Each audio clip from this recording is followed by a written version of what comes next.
नमस्कार, प्रणाम। मैं नंदमन तिवारी, आप सभी का स्वागत है अधिवक्ता महोदय में।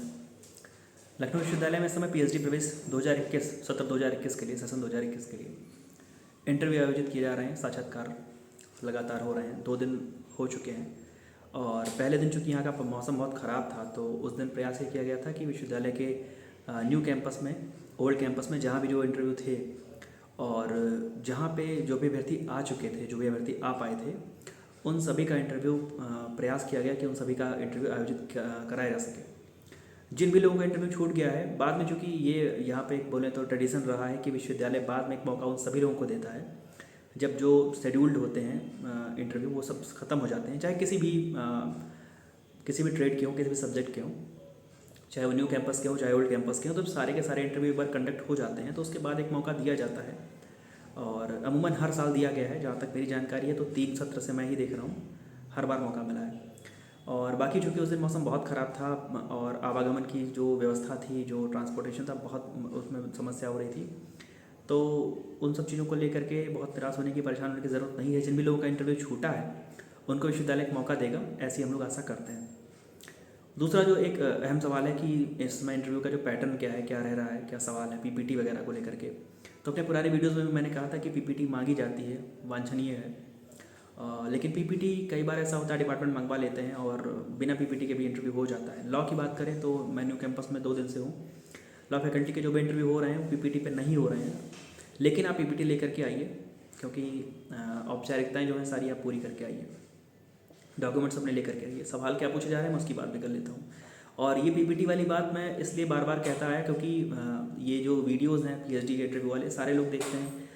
कई बार साइकोलॉजी से, एजुकेशन से और अन्य विषयों से जो लोग पीएचडी का एंट्रेंस दे रहे हैं उन तक भी ये वीडियो पहुंचता है। तो उनके डिपार्टमेंट में अगर पीपीटी मांगी जा रही है, तो इसीलिए मैं बार बार कहता हूँ कि पीपीटी ले करके जाइए। मांगी जा रही है कि नहीं मांगी जा रही है वो बात की बात है, तैयार होकर जाइए। दूसरी चीज़ है सवाल कहाँ से पूछे जा रहे हैं, सवाल क्या है। तो जिन भी लोगों से मेरी बात अभी तक हुई पीएचडी के इंटरव्यू में, और जहाँ तक मैं जान पाया, जो अंदर से पता चलती हैं चीज़ें, सबसे बड़ा जो फोकस रहता है किसी भी फैकल्टी का, किसी भी डिपार्टमेंट का, वो ऐसे लोगों को चाहता है कि हमारे यहाँ पे ऐसे लोग शोध करने के लिए आए जिनके पास कुछ नए आयाम हों, कुछ नई बात हो, कुछ नया टॉपिक हो, कुछ नया सा हो, और वो सुलभ लगे। सुलभ मतलब कि एक तो रिसर्च का जो टॉपिक होता है, बड़ा आदमी गूढ़ सा बना के लाता है। गूढ़ मीन्स बहुत सुनने में तो बड़ा रोमांटिक लगता है, लेकिन उसमें थोड़ा सा वो रिसर्च करने के लायक नहीं होता। कई बार ऐसा होता है कि आप बहुत बड़ा एरिया आप ले लेते हैं। कई बार ऐसा होता है कि आप ऐसी चीज़ ले लेते हैं जो आप लखनऊ में रह करके, यूपी में रह करके पॉसिबल ही ना हो, और वो केवल सुनने में केवल आपको थोड़ा सा अच्छा लगता है, आपको थोड़ा सा रोमांचक लगता है। ऐसे टॉपिक को बिल्कुल मत लीजिए। और मुझे लगता है आपके एसओपी बन ही चुके होंगे, रिसर्च प्रपोजल आपका बन ही चुका होगा। तो प्रयास ये करिए कि आपके रिसर्च प्रपोजल में जितनी बातें लिखी हों, क्योंकि सवाल आपसे हाइपोथेसिस आपकी सबसे पहले पूछी जाती है। टॉपिक आप वहाँ जब कमरे में आप जाते हैं, सबसे पहले अपने आपको इंट्रोड्यूस करते हैं कि मैं फला जगह से यूजी करके आया हूँ, फला जगह से पीजी करके आया हूँ, अगर बीच में गैप रहा है तो मैं क्या करके आया हूँ। प्रयास करिए कि जो बीच का गैप रहा है उसको किसी एकेडमिक्स के काम में ही बताइए। यदि आप कहीं पे कुछ रोजगार, कुछ जॉब वगैरह कर रहे थे, आप कुछ भी विशेष कर रहे थे, तो उसको मत बताइए। मुझे लगता है कि एक विश्वविद्यालय को लगना चाहिए कि आप बहुत इच्छुक हैं यहाँ से पीएचडी करने के लिए, शोध करने के लिए बहुत इच्छुक हैं।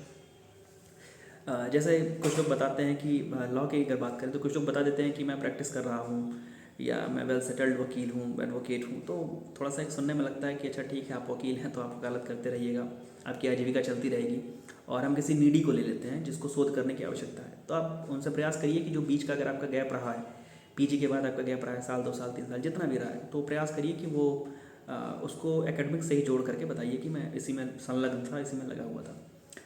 दूसरी चीज़ है आपकी जो हाइपोथेसिस है, आपका हाइपोथेसिस पे अच्छी कमांड होनी चाहिए, पकड़ होनी चाहिए। 2 लाइन में उसको प्रयास करिए, कंक्लूड करिए हाइपोथेसिस को अपने। रिसर्च की मेथोडोलॉजी क्या है, मेथोडोलॉजी मतलब कि आप किस पद्धति से अपना रिसर्च वगैरह करना चाहते हैं। टेंटेटिव चैप्टराइजेशन को लेकर के बहुत सारे सवाल नहीं पूछे जाते हैं आमतौर पे, लेकिन हाइपोथेसिस को लेकर के, स्कोप को लेकर के सवाल पूछे जाते हैं।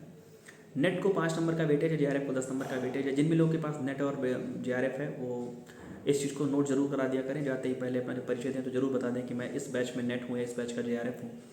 और अगर आपने कहीं पढ़ाया है, अगर आपने कहीं पे आपके पास कुछ ऐसा अनुभव है तो वो बताइए, क्योंकि शंकाएँ कोई भी हो, कोई भी फैकल्टी हो, कोई भी डिपार्टमेंट हो, किसी भी विश्वविद्यालय का मैं कहूँगा, डिपार्टमेंट हो, फैकल्टी हो, वो प्रयास करते हैं कि रिसर्च में ऐसे लोगों को समाहित करें, ऐसे लोगों को आमंत्रित करें जो उनके एकेडमिक्स को और मजबूत कर सकें, जो उनके एकेडमिक्स को, जो अकादमिक क्षेत्र है उसको मजबूत कर सकें।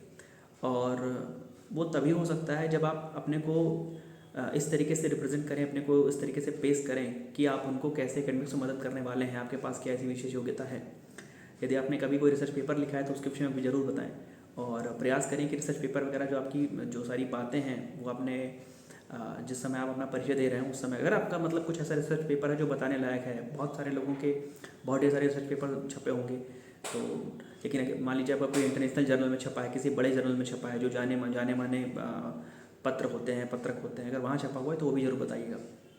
और प्रयास ये करिए, मैं निवेदन करूँगा, प्रयास ये करिए कि कुछ भी आपके पूरे रिसर्च प्रपोजल में कुछ भी ऐसा ना लिखा हो कि जिससे आप अवेयर ना हो। अगर आप कोई भी साइटेशन लिखते हैं, कुछ आप नीचे फुट नोटिंग में करते हैं, तो उस हर एक फुट नोटिंग से, हर एक साइटेशन से आप परिचित रहिए।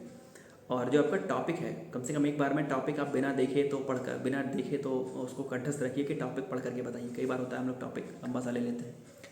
और मेरा खुद का जो टॉपिक था कंसोलिडेशन को लेकर था, चकबंदी को लेकर के था, बाद में जो मैंने लिया था डीआरसी में लिया था, तो बहुत लंबा सा था, तो मुझे एक दो बार देख करके पढ़ना पड़ रहा था, तो थोड़ा सा हेजिटेशन होता भी है। और सामने वाले को भी लगता है कि आप अपने टॉपिक को याद भी नहीं करके आए हैं, अपना टॉपिक आपको याद भी नहीं है, तो टॉपिक भी याद करके जाइए।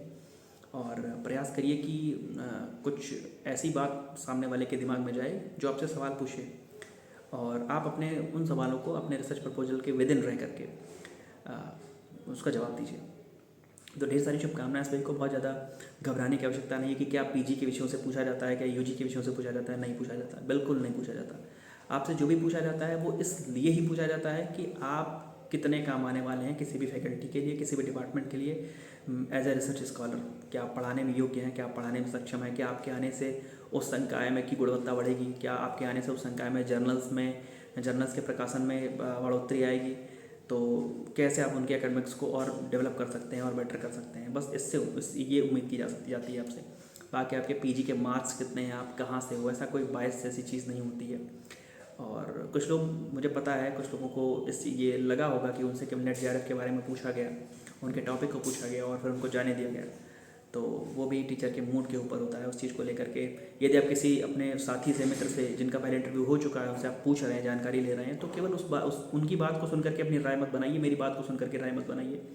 स्वस्थ मानसिकता के साथ आइए और प्रयास करके आइए कि आप जितना बेहतर बोल सकते हैं, जितना बेहतर आप अपने आप को प्रस्तुत कर सकते हैं, उतना करिए, अपना पूरा प्रयास करिए।